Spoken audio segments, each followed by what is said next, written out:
11h22, Manhã Bandeirantes de volta. Nosso contato agora com a repórter Tayane Melo, direto da capital federal, que acompanhou essa importante votação na CCJ, uma proposta que visa terminar com a reeleição e também mudar a duração dos mandatos.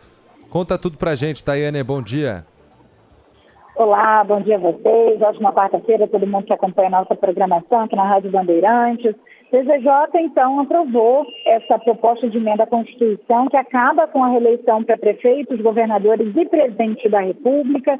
Esse texto ele foi aprovado de forma simbólica, né? E propõe, então, aumentar também o tempo de mandato para todos os cargos eletivos, para 5 anos, saindo, então, de 4 para 5 anos. É claro que essa PEC, ela ainda precisa, né, ser aprovada no plenário do Senado. Depois, né, caso seja aprovada no Senado, ela precisa voltar à Câmara dos Deputados, porque houve alterações no texto, então não tem como, né, ser aprovada sem voltar, sem os deputados parlamentares aprovarem, analisarem novamente. Então ainda tem um longo caminho pela frente. Mas, de qualquer forma, já passou na CCJ, então já é um resultado positivo. Então essa PEC, ela também unifica a data das eleições municipais e gerais a partir de 2034.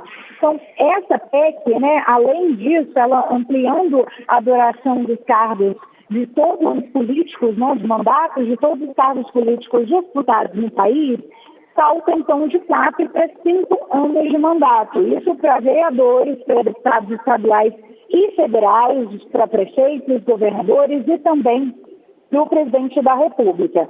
Então, no caso dos governadores e do presidente da República, essa mudança só vai ocorrer, de acordo com esse texto da PEC, em 2034. Antes disso, os eleitos, né, em 2026, nas eleições do ano que vem, e em 2030, eles vão continuar a exercer os cargos por 4 anos. Para prefeitos e vereadores, a PEC estabelece a regra de transição diferente. Então, em 2028, se forem eleitos para esses cargos, vão ter um mandato de 6 anos. A partir das eleições de 2034, prefeitos e vereadores vão passar a ter os mandatos de 5 anos. Deputados federais e estaduais, também como eu falei, passarão a ter 5 anos em 2034. Além disso, também tem essa questão da eleição unificada, né? Esse texto cria uma eleição nacional unificada a partir de 2034, então a proposta é que em uma única data seja... Estamos com um pequeno problema aqui no sinal da Tayane. Vamos tentar refazer o contato para ver se melhora um pouquinho ou se já conseguimos restabelecer agora. Tayane, tá ouvindo a gente bem? Estou escutando bem. Agora melhorou também o seu áudio. Vamos lá. Ótimo.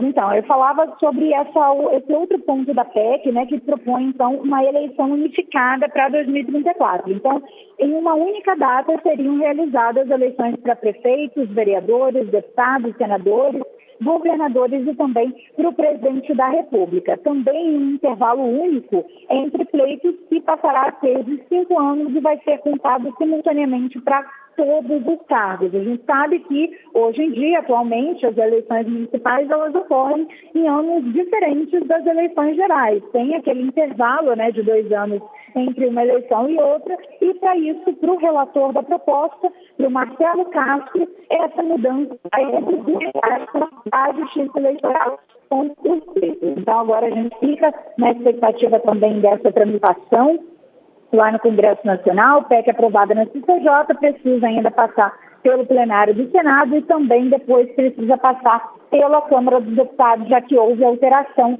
no texto. Uma outra informação agora, já mudando de assunto rapidamente, também envolvendo o Congresso Nacional, uma apuração que eu fiz hoje de manhã sobre a anistia, é que ontem teve reunião de líder com o presidente da Câmara, Hugo Mota, e o presidente pediu, de acordo com essa fonte, pediu que a oposição organize um texto sobre a anistia que seja aprovado pelo STF, que tenha o aval do STF. Só que para a liderança do PL, que é o partido, né, autor desse projeto, que é o partido que tem mais interesse em aprovar esse projeto, esse texto é impossível de existir. Eu conversei com o líder do PL, Sóstenes Cavalcante, ele me afirmou que o compromisso do Hugo Mota com o PL é em pautar o projeto. Ele ainda me disse, né, só vai pautar o projeto se tiver voto do Centrão, se o Lula sancionar ou se o STF aprovar. Ele disse que não é competência do Hugo Mota ter esse tipo de preocupação, né, se preocupar com o STF, que ele deve se preocupar somente em pautar e respeitar esse compromisso que teria assumido com o Partido Liberal. Então, para o PL, esse projeto ele vai passar com mais facilidade no Senado Federal. De acordo com o que disse o líder do PL a mim também hoje cedo, o Sóstenes Cavalcante, o Alcolumbre vai ser muito mais político do que o Hugo Mota. De acordo ainda com o Sóstenes, o presidente do Senado vai pautar logo a anistia para se livrar do problema. E ele me disse que na última conversa que teve com o presidente do Senado, o Alcolumbre falou que não vai ficar nem uma semana com essa bomba no colo, né? Classificando, então, essa tramitação da anistia no Senado como uma bomba, um assunto de grande repercussão, assunto que gera bastante polêmica e também divisão de opiniões. Portanto, apuração sobre a anistia, né? Outra pauta polêmica, além, claro, dessa do fim das reeleições, que eu acabei de falar aqui, de dar todos os detalhes a você. Tayane, tudo bem? É Marco Antônio Sabino. Deixa eu te perguntar uma coisa, voltando ao assunto da reeleição. Então, esse projeto criaria eleições gerais, todas as eleições no mesmo ano, é isso?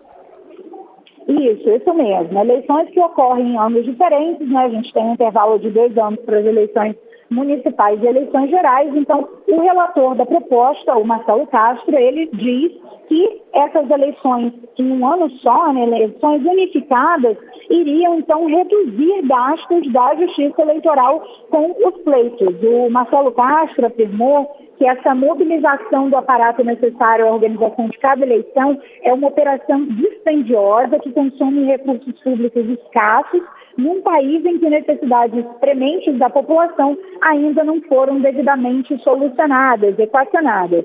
Ele disse que essa unificação também vai gerar uma redução dos custos dos recursos públicos empregados nesse financiamento de campanhas eleitorais. Então, a proposta é essa, além dos outros trechos, né, como a gente falou, fim da reeleição, aumento de tempo de mandato, tem também essa questão da eleição unificada, criando uma eleição nacional unificada a partir de 2034. Perfeito, faz sentido, faz todo sentido a argumentação. E talvez a gente tenha aí o propósito de evitar esses acordos espúrios que são feitos para a reeleição e o mandatário se concentrar só na reeleição ao invés da gestão. Então faz sentido esse projeto aí de proibição da reeleição. Obrigado, viu, Tayane? Obrigada a vocês, até a próxima. Até, Tayane, brigadão. Agora